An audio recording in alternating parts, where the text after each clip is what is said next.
Bienvenidos a una nueva edición del Noticiero de la Ciudad. Hoy trataremos temas muy importantes con respecto a la literatura a través de ensayos, poemas, poesías y novelas.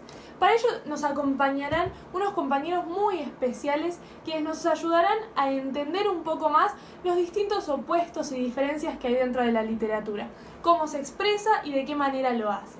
Así que nada, no te pierdas este programa y quédate conectado que ya arrancamos. Bienvenidos una vez más al Noticiero de la Ciudad. Hoy trataremos aspectos bastante importantes conforme a la literatura. Comenzaremos más o menos hablando sobre qué es la noción de la literatura. Es un uso del lenguaje totalmente artístico y que nos expresa de distintas formas sentimientos, emociones, ensayos, novelas, poesías, lo que querramos leer. Tenemos dos autores muy importantes quienes nos ayudarán a entender un poco más sobre esto, quienes son Terry Eagleton y Teodoro. Con ellos vamos a entender un poco más acerca de la literatura. Ellos establecen que la literatura usa un lenguaje que tiene una forma particular, es decir, transforma el lenguaje cotidiano que usamos nosotros constantemente. Para Eagleton tiene como que nuestro lenguaje, la forma de expresarnos, debe tener un sentido estético, debe ser bello al leerse, al apreciarse, entre otras cosas. Para ello tenemos un par de citas de cada uno de sus textos en donde hablan sobre qué es. Una de las citas es: la literatura es un discurso no programático. Esa cita la dice Eagleton. Y Teodoro establece que el texto literario no se somete a la prueba de la verdad, ya que este no es verdadero ni falso, sino precisamente ficcional. Otra cita dice que contiene un lenguaje no instrumental cuyo valor está en sí mismo. Gracias a ellos podemos entender que la literatura se basa en esto, en poder ejercer un lenguaje bello, lindo, al poder leerlo, apreciarlo. Así que nada, con mis compañeros trataremos algunos textos que estuvimos trabajando y a continuación los dejo con mi compañero, quien les va a contar un poco acerca de otro texto que estuvimos trabajando, el cual se llama El Matadero. Vamos con él.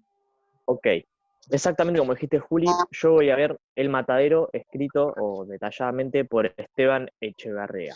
Ok, si bien el narrador no realiza una acción explícita acerca de sus ideologías, implícitamente deja ver cuál es la postura frente a lo que la Iglesia propone como forma de vida en la época de la Cuaresma, y a la cual adhieren los fieles, en donde se puede ver cómo la cuestiona cuando menciona la frase del estómago contra las doctrinas religiosas. También se puede notar el poder que ejercía la Iglesia sobre la gente, ya que son varias descripciones que él hace, se muestra como, supuestamente, Dios estaba a favor de los federales, y culpa a los unitarios de ser pecadores porque trajeron a la ciudad ese diluvio, el cual perjudicó a los pocos novillos que estaban destinados para que coman los niños y los enfermos en esos días de ayuno, o sea, la Cuaresma, ¿ok? Con el relato de la Iglesia de esos 50 novillos que regala, el poder político se deja ver y notar que se pelean violentamente por hambre. Las clases más pobres de la sociedad, como los del poder político, y las clases más poderosas reciben beneficios. Y además nos permite ver el carácter desafiante que caracterizaba a muchos de los jóvenes de esa época, quienes no se sometían a las imposiciones del gobierno. Para concluir, se podría decir que el matadero se muestra como un escenario que estaba afuera de la ciudad, donde era el límite entre la violencia de la ciudad y el ambiente más, pero más civilizado del campo. Una muestra de lucha de clases de esa época. Y hasta ahí llegué. Qué interesante. Sí. Bien. Hola, ahí leí, creo. Sí. Sí. Estamos en cuarentena, por eso tenemos que emitir el programa a través desde nuestras casas, por eso llega medio tarde, pero no pasa nada, lo podemos solucionar.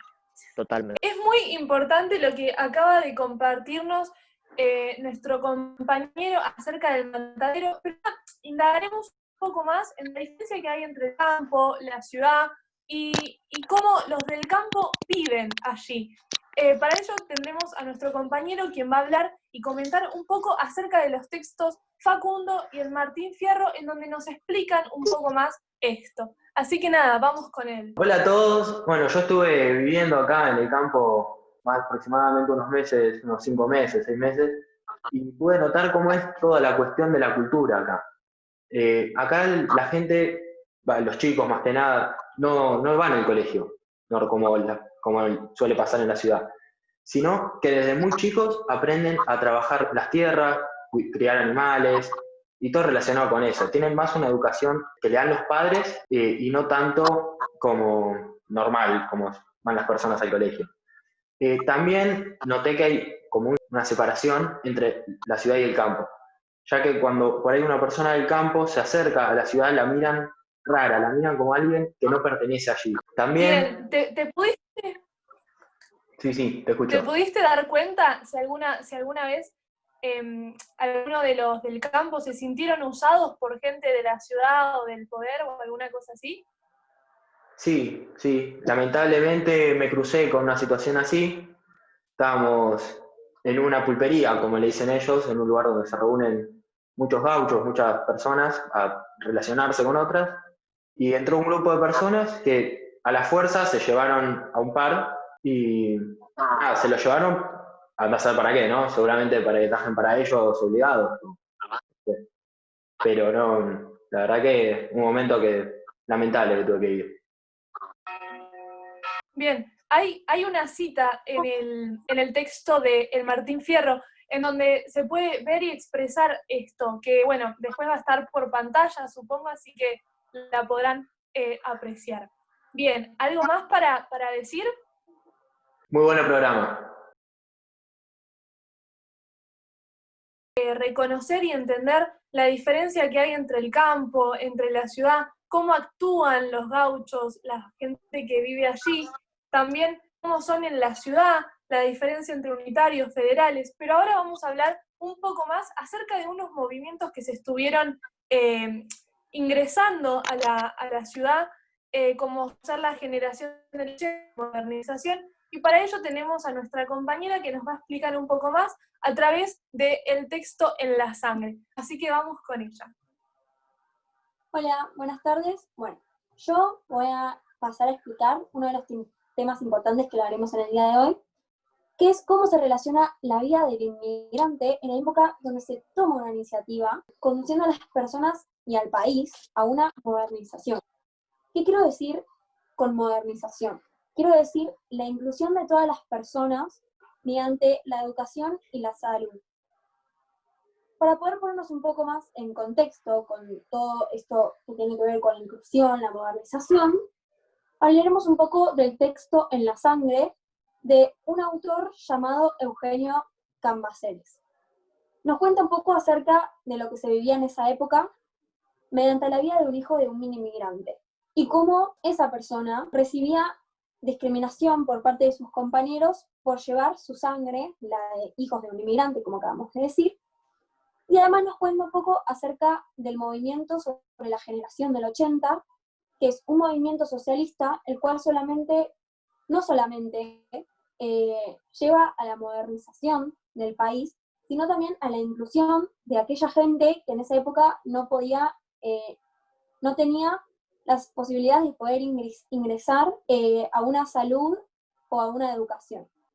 Bien, muchas gracias. Muy interesante todo lo que hablamos en el programa del día de hoy, sobre distintos textos. Tenemos poemas, novelas, cuentos, y con ello pudimos entender un poco más acerca de todas las diferencias y opuestos que existen en la sociedad. Por suerte, como dijo nuestra compañera, hay un nuevo movimiento socialista, la generación del 80, la modernización, lo cual nos llevará a pensar como ciudadanos, generando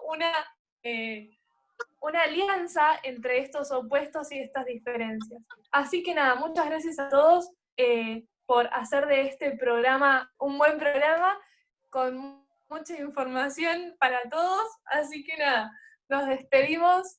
Gracias a todos por mirar. Hasta la próxima. Chao.